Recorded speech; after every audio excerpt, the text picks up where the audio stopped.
Mutual fund হচ্ছে এক ধরনের বিশেষ ইনভেস্টমেন্ট ফান্ড যাতে অনেক ইনভেস্টরের টাকা একসাথে করে একটি সিঙ্গেল ফান্ড তৈরি করে সেটিকে স্টক মার্কেট সহ অন্যান্য সিকিউরিটিজে ইনভেস্ট করা হয়। মিউচুয়াল ফান্ড একটি প্রফেশনাল ফান্ড ম্যানেজার অপারেট করে। একটি মিউচুয়াল ফান্ড কীভাবে বা কোন সিকিউরিটিতে ইনভেস্ট করবে, অর্থাৎ সেটির ফিনান্সিয়াল অবজেক্টিভ কী হবে, তা নির্ভর করবে সেই মিউচুয়াল ফান্ডটি কী উদ্দেশ্যে তৈরি করা হয়েছে তার উপর। এই ফাইন্যান্সিয়াল অবজেক্টিভগুলো ফান্ডটির প্রসপেক্টাসে উল্লিখিত থাকে। মিউচুয়াল ফান্ডে সাধারণ বিনিয়োগকারীরা ইনভেস্ট করে এবং অনেক ইনভেস্টরের ইনভেস্টমেন্ট একসাথে করে একটি মিউচুয়াল ফান্ড তৈরি করা হয়।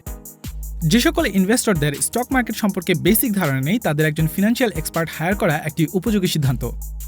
এক্ষেত্রে নিজেদের ফিনান্সিয়াল স্কিল ব্যবহার করে ক্লায়েন্টের পক্ষে ইনভেস্ট করার মাধ্যমে অ্যাসেট ম্যানেজমেন্ট ফার্মগুলো ইনভেস্টরদের সহায়তা করতে পারে।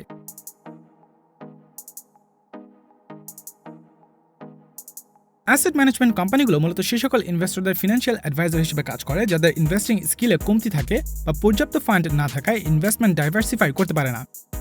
এই এএমসিগুলো বিভিন্ন ইনভেস্টর এবং ইনস্টিটিউশনগুলো থেকে ফান্ড কালেক্ট করে তাই স্টক, রিয়েল এস্টেট এবং বন্ডে ইনভেস্ট করে। এএমসিগুলোর fund manager investment decision supervise করে এবং রিসার্চ টিম মোস্ট অ্যাকসেপ্টেবল অ্যাসেটগুলোকে সিলেক্ট করে। ইনভেস্টরদের জন্য প্রফিট জেনারেট করতে এএমসিগুলো ডাইভার্সিফাইড এবং কমপ্লেক্স ইনভেস্টমেন্ট অ্যাপ্রোচগুলো ইউটিলাইজ করতে পারে। যদিও অপারেশনাল ফিজ এবং এক্সপেন্সেস বাদ দেওয়ার পর সেই ফান্ড থেকে জেনারেটকৃত আর্নিংস ওনারদের কাছে প্রপোর্শনালি ডিস্ট্রিবিউট করা হয়। কোন মিউচুয়াল ফান্ড মেইনলি কী ধরনের সিকিউরিটিতে ইনভেস্ট করছে তার উপর ডিপেন্ড করে সাধারণত ফান্ডটি কী ধরনের তা ঠিক করা হয়। যেমন স্টক বা ইকুইটি ফান্ডস, বন্ড বা fixed income funds, money market funds এবং হাইব্রিড ফান্ডস। একটি মিউচুয়াল ফান্ড অনেকটা কোম্পানির মতো কাজ করে। ইনভেস্টররা যেমন কোনো কোম্পানির শেয়ার কিনে তার আংশিক মালিকানা পান, তেমনি মিউচুয়াল ফান্ডের শেয়ার কিনে ইনভেস্টররা সেই ফান্ডের একটি অংশের মালিক হন। একটি সাধারণ কোম্পানি তাদের প্রোডাক্ট বা সার্ভিস বিক্রি করে আয় করে এবং সেখান থেকে যা প্রফিট হয় তা থেকে তার শেয়ার হোল্ডারদের প্রফিট ডিস্ট্রিবিউট করে। অন্যদিকে মিউচুয়াল ফান্ডের সার্ভিস হলো ইনভেস্টমেন্ট, বা বলা যায় যে ফান্ডটি ইনভেস্টমেন্টের বিজনেস করে। অর্থাৎ ফান্ডটি ইনভেস্ট করে যা আয় করে সেখান থেকে হওয়া প্রফিট ফান্ডের ইনভেস্টরদের মধ্যে ডিস্ট্রিবিউট করে। তবে সাধারণ কোম্পানিতে যেমন শেয়ার হোল্ডারদের ভোট দেওয়ার রাইট থাকে, মিউচুয়াল ফান্ডে তেমনটা হয় না। মিউচুয়াল ফান্ডের টাকা একটি অ্যাসেট ম্যানেজমেন্ট কোম্পানি বিভিন্ন সিকিউরিটিজে ইনভেস্ট করে। বাংলাদেশি মিউচুয়াল ফান্ডগুলো কীভাবে অপারেট করে তা বুঝতে হলে প্রথমে দেশে অপারেটেড দুই ধরনের মিউচুয়াল ফান্ডের ফার্মগুলোর প্রসেস জানতে হবে। ওপেন এন্ডেড ফান্ডস মূলত যে কোনো সময় কেনাবেচা করা যায়। এ ধরনের ফান্ডগুলোতে সাধারণ মানুষ থেকে কী পরিমাণ টাকা রেজ করা যাবে তেমন কোনো থ্রেশহোল্ড পয়েন্ট থাকে না। প্রতি সপ্তাহে নেট অ্যাসেট ভ্যালু বা ন্যাভ ডিটারমাইন করতে ওপেন এন্ডেড ফান্ডগুলো প্রতি বৃহস্পতিবারের ক্লোজিং প্রাইস ব্যবহার করে। তবে এই ফান্ডগুলো স্টক মার্কেটে ট্রেড করা যায় না, কিন্তু ইনভেস্টর চাইলে প্রতি শেয়ারের ন্যাভ প্রাইস অনুযায়ী তার শেয়ার যে কোনো সময় ফান্ড ম্যানেজারের কাছে সেল করতে পারে। একটি ক্লোজ এন্ডেড মিউচুয়াল ফান্ড শুধুমাত্র অনুমোদিত সময়ের মধ্যেই অফার করা অরিজিনাল অ্যামাউন্টের মানি হোল্ড করতে পারে। একটি নিউ ফান্ড অফার বা এনএফও আইপিওর মতোই শুধুমাত্র ফান্ড রেজিংয়ের জন্য ব্যবহার করা হয়, যা ওপেন মার্কেটে একটি শেয়ারের মতোই এক্সচেঞ্জ করা যায়। ফলে একজন investor lock in period expire হওয়ার আগে তার রিডিম করতে পারে না, তবে চাইলে নিজের শেয়ার স্টক মার্কেটে ট্রেড করতে পারে। অন্যান্য স্টক মার্কেট ইনস্ট্রুমেন্টের মতোই সাপ্লাই এবং ডিমান্ডের উপর নির্ভর করে ফান্ডের ট্রেডিং প্রাইস নির্ধারণ করা হয়। তবে নেট অ্যাসেট ভ্যালুর উপর নির্ভর করে এর আসল মূল্য পরিবর্তন হয়ে থাকে। ফলে ক্লোজ এন্ড ফান্ডগুলো নেট অ্যাসেট ভ্যালু থেকে প্রিমিয়াম অথবা ডিসকাউন্টে ট্রেড হয়ে থাকে। যদিও দুটি স্ট্রাকচারেই শেয়ারের প্রপোর্শনেট অনুযায়ী ইনভেস্টররা ডিভিডেন্ড পায়। মিউচুয়াল ফান্ডে ইনভেস্ট করার বেশ কিছু সুবিধা আছে। তার মধ্যে প্রথম সুবিধাটি হলো ডাইভার্সিফিকেশন। বিভিন্ন শেয়ার বা সিকিউরিটিতে একই সাথে ইনভেস্ট করাকে ডাইভার্সিফিকেশন বলে। ডাইভার্সিফিকেশনের ফলে কোনো একটি নির্দিষ্ট স্টক বা সিকিউরিটির প্রাইস বা পারফরম্যান্স বেশি নেমে গেলেও ইনভেস্টরের লস হওয়ার প্রবাবিলিটি অনেকটাই কমে যায়। কিন্তু স্বল্প ক্যাপিটালের কারণে সাধারণ বিনিয়োগকারীদের পক্ষে অনেক সময় নিজেদের ইনভেস্টমেন্টকে ডাইভার্সিফাই করা সম্ভব হয় না। কিন্তু মিউচুয়াল ফান্ডে ইনভেস্ট করে একজন স্মল ইনভেস্টর সহজেই নিজেদের ইনভেস্টমেন্টকে ডাইভার্সিফাই করতে পারে, যার ফলে তার ইনভেস্টমেন্টের রিস্ক অনেকটাই কমে যায়। এর ফলে স্মল ইনভেস্টরদের জন্য সরাসরি শেয়ারে ইনভেস্ট করার চেয়ে মিউচুয়াল ফান্ডে ইনভেস্ট করা অনেক বেশি সুবিধাজনক। মিউচুয়াল ফান্ডের আরেকটি সুবিধা হলো এটি প্রয়োজন অনুযায়ী কেনাবেচা করা যায়।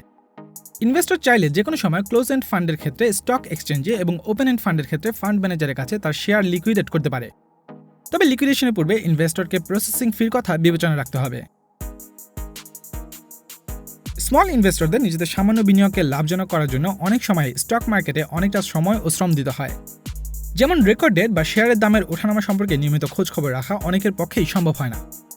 আবার অনেক ইনভেস্টরই স্টক মার্কেট সম্পর্কে যথেষ্ট জ্ঞানের অভাবে ঠিকভাবে ইনভেস্ট করতে না পারার কারণে লসে পড়ে যান। কিন্তু mutual fund professional fund manager operate করেন। তাই মিউচুয়াল ফান্ডে ইনভেস্ট করার মাধ্যমে ইনভেস্টর একজন প্রফেশনালের মাধ্যমে মার্কেটে ইনভেস্ট করার সুযোগ পান। ইনভেস্টরের ইন্টারেস্ট রক্ষার্থে মিউচুয়াল ফান্ডের জন্য একজন করে ট্রাস্টি, কাস্টোডিয়ান এবং অডিটর রয়েছে। যেহেতু ফান্ডটি একটি সেপারেট লিগ্যাল এন্টিটি, ফলে ফান্ড ম্যানেজারের কাছে ক্লায়েন্টের টাকা সরাসরি অ্যাক্সেস থাকে না। সাধারণত আইপিও লঞ্চের পর থেকেই স্টক প্রাইস জ্যামিতিকভাবে কিছু ডিগ্রি পর্যন্ত রাইজ করতে থাকে। ফলে মিউচুয়াল ফান্ডগুলো আইপিও অ্যালোকেশনের নিশ্চয়তা দেয়, যা ফান্ডের রিটার্নকে আরও বৃদ্ধি করে। যেহেতু mutual fund tax rebate provide করে, সেহেতু মিউচুয়াল ফান্ডে ইনভেস্ট করা যে কারোর জন্য ট্যাক্স বার্ডেন কমিয়ে আনবে। অন্যদিকে সাধারণ বিনিয়োগকারী তাদের ইনভেস্টমেন্টের জন্য কোনো প্রকার ক্যাপিটাল গেইনস ট্যাক্স পে করে না। ব্যাংকে ফিক্সড ডিপোজিটে যেমন একজন ইনভেস্টর একটি নির্দিষ্ট রেটের রিটার্ন পান, মিউচুয়াল ফান্ডের ক্ষেত্রে তেমনটা হয় না। মিউচুয়াল ফান্ডে ইনভেস্ট করলে রিটার্নের পরিমাণ মার্কেট পারফরম্যান্সের উপর নির্ভর করে এক এক বছর এক এক রকম হয়। তাই কোনো ইনভেস্টরের যদি একটি নির্দিষ্ট রেটের রিটার্ন দরকার হয়, তাহলে মিউচুয়াল ফান্ডে ইনভেস্ট করা তার জন্য অতটা সুইটেবল নাও হতে পারে। মিউচুয়াল ফান্ড ম্যানেজারের নির্ধারিত ফি সেই ফান্ড থেকেই নেওয়া হয়। আবার ফান্ডটি প্রফেশনালি অপারেট করার জন্য আরও নানা ধরনের খরচ থাকে। এই সকল খরচও সেই ফান্ড থেকেই নেওয়া হয়। যে বছর মার্কেটের অবস্থা খারাপ থাকে বা ফান্ড লস করে, সে বছর এই সকল ফি ও খরচ দেওয়ার পর ফান্ড থেকে ইনভেস্টরের লসের পরিমাণ আরও বেড়ে যায়। অনেকেই এই বাড়তি খরচ অ্যাভয়েড করার জন্য মিউচুয়াল ফান্ডে ইনভেস্ট করতে অতটা আগ্রহী হয় না। যদিও বাংলাদেশে মিউচুয়াল ফান্ডে ইনভেস্টমেন্ট তুলনামূলকভাবে কম, তবুও অনেক ইনভেস্টরের জন্যই মিউচুয়াল ফান্ডে ইনভেস্টমেন্ট একটি সহজ ও লাভজনক উপায় হতে পারে। তবে যে কোনো ইনভেস্টমেন্টের ক্ষেত্রে এটা মনে রাখা উচিত যে সকল ইনভেস্টমেন্টেই কিছুটা হলেও রিস্ক থাকে। তবে এক্ষেত্রে ফান্ড ম্যানেজারদের সম্পর্কে পর্যাপ্ত ধারণা নিয়ে তবেই ইনভেস্ট করা উচিত।